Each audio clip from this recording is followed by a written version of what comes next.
Well, of course, the pandemic has turned dating upside down with social distancing, mask wearing, and the threat of catching COVID-19. And now some are shifting their strategy, turning to dating apps and matchmaking services.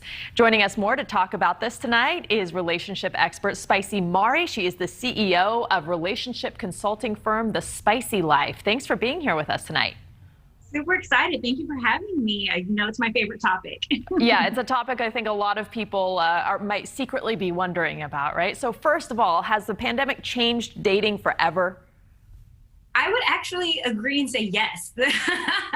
In the sense of, I think that what it did was really put things in perspective for a lot of people and prioritizing core values, non-negotiables, deal breakers, understanding the value of relationships and dating with intent.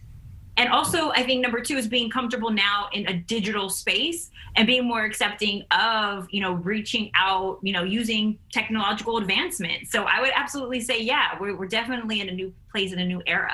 Well, how has the approach changed when we talk about using technology or a dating service or anything else? How has it changed? What have you seen during the pandemic, since the height of the pandemic, let's say? Well, for one, business is amazing. I'm seeing the growth with the Spicy Life in clients coming through in droves, right? People understood from quarantine and COVID that this is a time where they want relationships more than ever. They don't want to spend another year alone potentially, because who knows when there's going to be another pandemic or when it's fully going to end. So the biggest things that I'm noticing are people being open to going on dating apps, reaching out to organizations and companies like mine for matchmaking services, but more importantly, getting the coaching. Before it was just people like asking to be set up.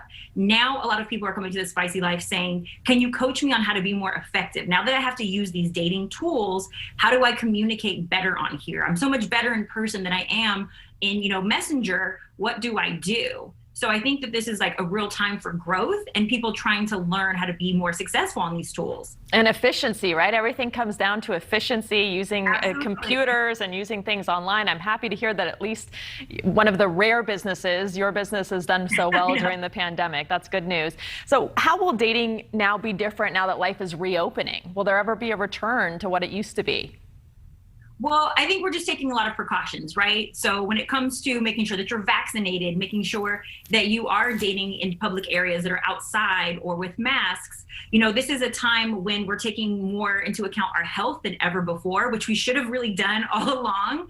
But now it's a prerequisite to date comfortably. We're asking, have you been tested at least? Have you been vaccinated? Like, that's a common question now. And I'm sending majority of my clients to FaceTime or Zoom first in order to have a date, so that way at least they're getting rid of some of that social anxiety that happens with the world opening back up.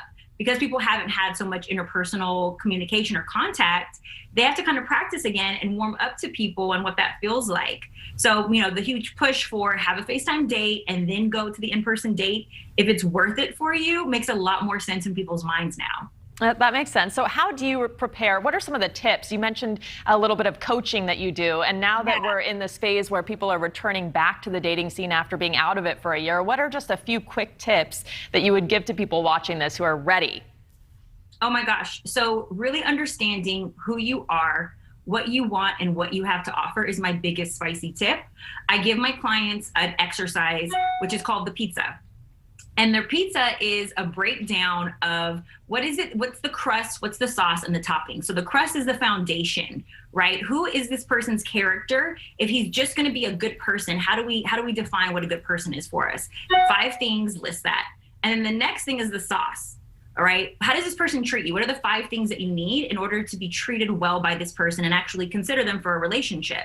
And then the top 5 things are the toppings. What does this person need in order to be sexually attracted to them? So you're going to build your pizza out before you go into this dating world so that you have more of a relationship roadmap when you're navigating, and it's not just the blind leading the blind through dating. Well, that's a really good tip. I'm going to have to remember that one. Obviously these people aren't coming to you, but have you seen some people who are just giving up altogether, just not dating anymore, maybe waiting it out a little bit longer? So initially in the beginning, a lot of people were like, great, this gives me an excuse not to have human contact, not to have to, put myself out there, potentially experience rejection. And there's a lot of people who are using COVID as an excuse still because they're somewhat, anxious and are experiencing some anxiety around getting back out there. And I want to encourage people to take safety precautions, to not make decisions or operate out of fear when it comes to love, and to really take into consideration their health, yes, but also it requires you to put yourself out there. It does require some vulnerability and risk. Just like love, it requires risk. You're gonna have to put some effort. You can't take or win any shots that you don't take. All right, good note to leave you on. Spicy Mari, thank you for making time for us on this Saturday night. It was very good advice, and we appreciate you being here. Absolutely. Thank you for having me. Thank you.